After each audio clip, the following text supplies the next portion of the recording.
मैं डॉक्टर एनित शिवानी। मैंने सोचा कि बीपीएससी 71st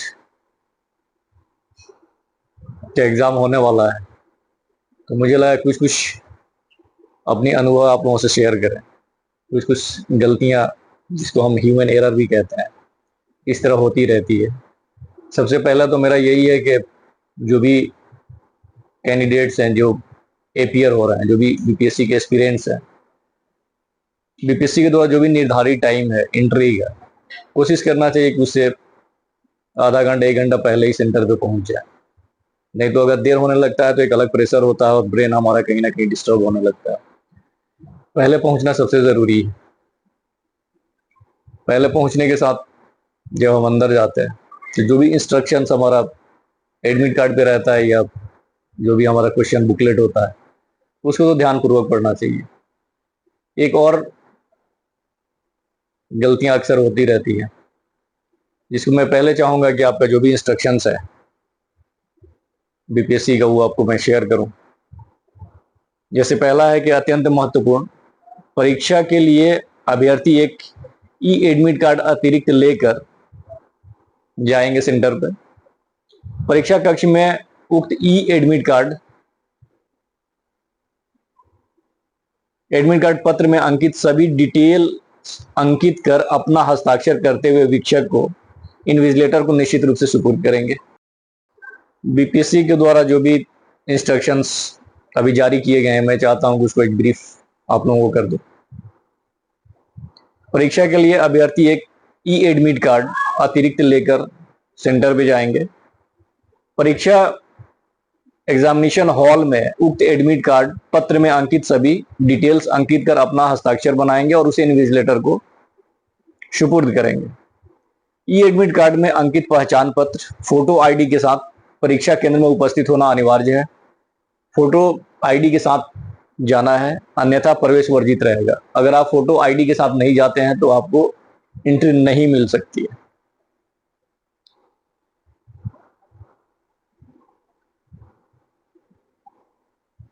इसके अलावा जो निर्देश हैं, जैसे जो भी आपका एग्जामिनेशन शुरू होने का टाइम है, 2.5 घंटा पूर्व सेंटर पे पहुंचना है।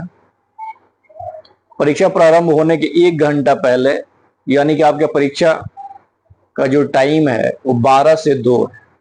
12 बजे शुरू होगा और 2 बजे खत्म होगा।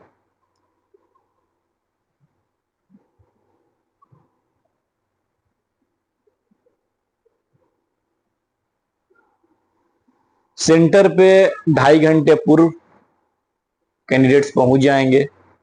परीक्षा प्रारंभ होने के 1 घंटा पहले, यानी 11 बजे पूर्वाह्न तक ही परीक्षा कक्ष में एग्जामिनेशन हॉल में प्रवेश की अनुमति दी जाएगी तथा परीक्षा अवधि की समाप्ति के पूर्व किसी भी परीक्षार्थी को, किसी भी कैंडिडेट्स को, किसी भी स्टूडेंट्स को परीक्षा हॉल छोड़ने की अनुमति नहीं दी जाएगी, चाहे उसने अपना उत्तर पत्रक, अपना आंसर शीट इन्विजिलेटर के पास जमा ही क्यों ना कर दिया हो। परीक्षा केंद्र में अपने निर्धारित स्थान पर ही बैठे रहेंगे। प्रश्न पुस्तिका एवं उत्तर पत्रक पर अंकित निर्देश को ध्यान पूर्वक पढ़ेंगे, जो मैं पहले ही बता चुका हूं कि इसको ध्यान पूर्वक पढ़ना है। उसमें बहुत सारी इंस्ट्रक्शंस रहता है और बहुत बार आदमी नहीं पढ़ने को ऐसे मिस कर जाता है। ओएमआर शीट में निर्देशित स्थान पर अभ्यर्थी प्रवेश पत्र में अंकित 6 अंकों वाले 6 डिजिट्स रोल नंबर को लिखेंगे। किसी भी स्थिति में अपना रजिस्ट्रेशन नंबर नहीं लिखेंगे। उसमें रोल नंबर है और रजिस्ट्रेशन नंबर है, तो इसका आप ध्यान रखेंगे, किसी भी स्थिति में रोल नंबर की जगह पर रजिस्ट्रेशन नंबर ना लिखें। अपने नियत स्थान पर ही अपना नाम और अनुक्रमांक लिखेंगे। Roll number and booklet series अंक में गोलों को नहीं रंगने, त्रुटिपूर्ण ढंग से रंगने की स्थिति में ओएमआर रद्द कर दिया जाएगा। और जो भी उसमें गोला बना होगा, जिसको जो भी सर्किल रहता है जिसको हमको रंगना होता है, उसको एकदम ध्यान पूर्वक रंगना चाहिए ताकि किसी भी ये से उसमें गलतियां नहीं। उत्तर पत्रक में व्हाइटनर, ब्लेड, इरेजर आदि का प्रयोग रेस्ट्रिक्टेड है। ओएमआर शीट को अमान्य रद्द किया जा सकता है। वस्तु स्थिति प्रश्नों के उत्तर के लिए अभ्यर्थी ओएमआर शीट में अंकित अनुदेश के अनुसार प्रत्येक वस्तुनिष्ठ प्रश्नों के विरुद्ध विकल्पों में से केवल एक ही विकल्प को रंगेंगे। उपयुक्त अंकित निर्देशों का अनुपालन नहीं किए जाने की स्थिति में संबंधित अभ्यर्थी को ओएमआर शीट को अमान्य रद्द किया जाएगा, उत्तर पत्रक को रद्द कर दिया जाएगा। नहीं आप उसको अनुपालन अगर नहीं करते हैं तो। यह प्रवेश पत्र 71 के लिए निर्गत है, जिसके आधार पर मैं आपको जो भी इंस्ट्रक्शन है उसको बताने का कोशिश कर रहा हूं। किया जा सकता है प्रत्येक गलत उत्तर के लिए 1/3 1/3 अंक दंड स्वरूप घटाया जाएगा। निगेटिव मार्किंग है, इसका भी ध्यान रखेंगे। यदि आंसर शीट में एक बार अंकित किए गए आंसर को बदलने के लिए मार्कर, व्हाइटनर, ब्लेड, इरेजर का प्रयोग किया जाता है तो उसे एक से अधिक उत्तर मानते हुए गलत उत्तर के लिए 1/3 अंक काट लिया जाएगा। उक्त परीक्षा में सभी अभ्यर्थियों का बायोमेट्रिक या फेशियल रिकॉग्निशन किया जाना है। बायोमेट्रिक एंड फेशियल रिकॉग्निशन किया जाना है। अभ्यर्थी उक्त प्रक्रिया पूर्ण होने के पश्चात ही परीक्षा कक्ष से बाहर निकलेंगे, अन्यथा उनकी उम्मीदवारी रद्द करने पर आयोग का निर्णय अंतिम होगा। उक्त प्रक्रिया के सफलता पूर्ण क्रियान्वयन के लिए सभी अभ्यर्थी परीक्षा प्रारंभ होने के 50 मिनट पूर्व आवंटित स्थान ग्रहण कर लेंगे। उपस्थित पत्रक में अभ्यर्थी सभी वांछित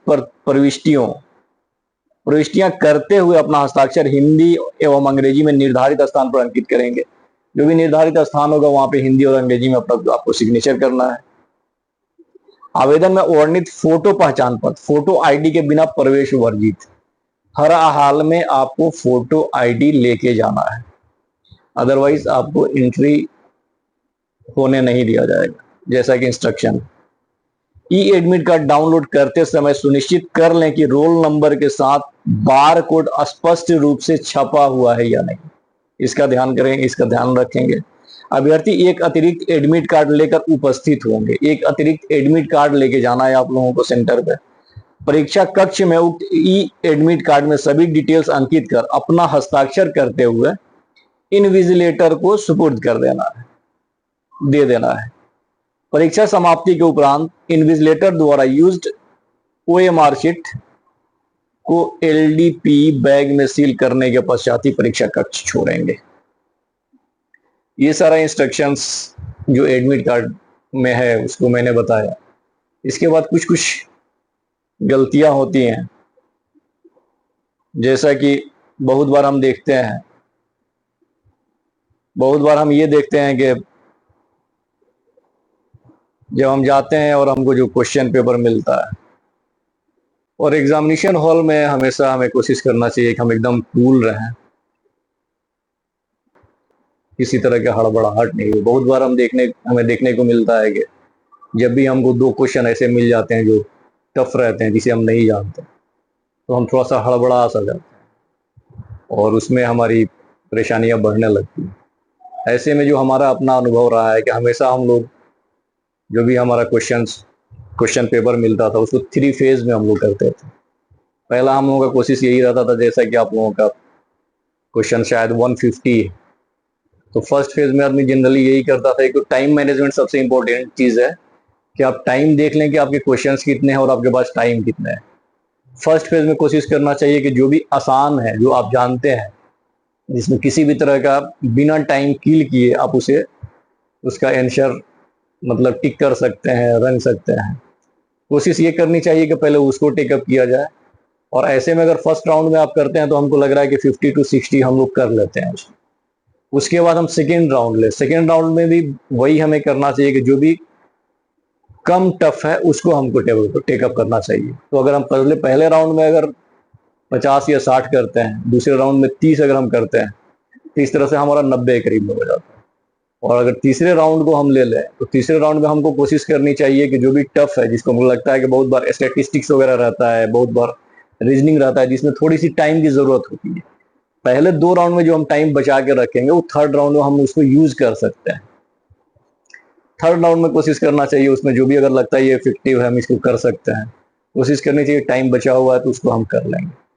इसके अलावा एक चीज और आता है कि बहुत बार क्वेश्चन को, जो हमारा अपना अनुभव रहा है या जो भी हम, जैसे कि आप लोगों को ये हम बता रहे थे कि टाइम मैनेजमेंट सबसे इम्पोर्टेंट है, उसके बाद बहुत बार हम आगे ये भी मिस करते हैं, जिससे यह केंद्र शासित प्रदेश नहीं है। उसमें हमारा जो भी ऑप्शन रहता है, जैसे मान लीजिए दिल्ली हो गया, जम्मू एंड कश्मीर हो गया, चंडीगढ़ हो गया, गोवा हो गया, तो बहुत बार जब हम क्वेश्चन पढ़ते हैं, इनमें से कौन केंद्र शासित प्रदेश नहीं है को हम है पढ़ लेते हैं, और ऐसे में बिना पूरे क्वेश्चन को समझे हम दिल्ली को लगा देते हैं। ऐसे में ये हम लोगों को सबसे जरूरी है कि एकदम कूल होके क्वेश्चन को पूरी तरह पढ़ें और समझें, तो किसी भी तरह का डाउट या जल्दीबाजी नहीं करें। डाउट है तो उसको एक बार पढ़ें, दो बार पढ़ें, लेकिन क्लैरिटी होना चाहिए। लेकिन नहीं वाले में ज्यादा प्रॉब्लम होता है कि नहीं है को हम लोग है मान लेते हैं। दूसरा एक रीजन एजर्शन जो है, उसको जनरली मेरे हिसाब से ये होता है कि अगर रीजन को हम बिकॉज लगा के एजर्शन से जोड़ते हैं, तो ये क्लैरिटी हो जाता है कि वो उससे जुड़ा हुआ है नहीं। अगर दोनों अलग अलग पार्ट है, दोनों फैक्ट्स है, सही है, तो बिल्कुल दिखता है कि ये अलग, ये अलग। तो इन सारी चीजों पे हम ध्यान रखेंगे तो शायद हमारी गलतियां कम होंगी और हम अच्छा स्कोर कर सकते हैं। छोटी सी अपने अनुभव को शेयर किए। Thank you.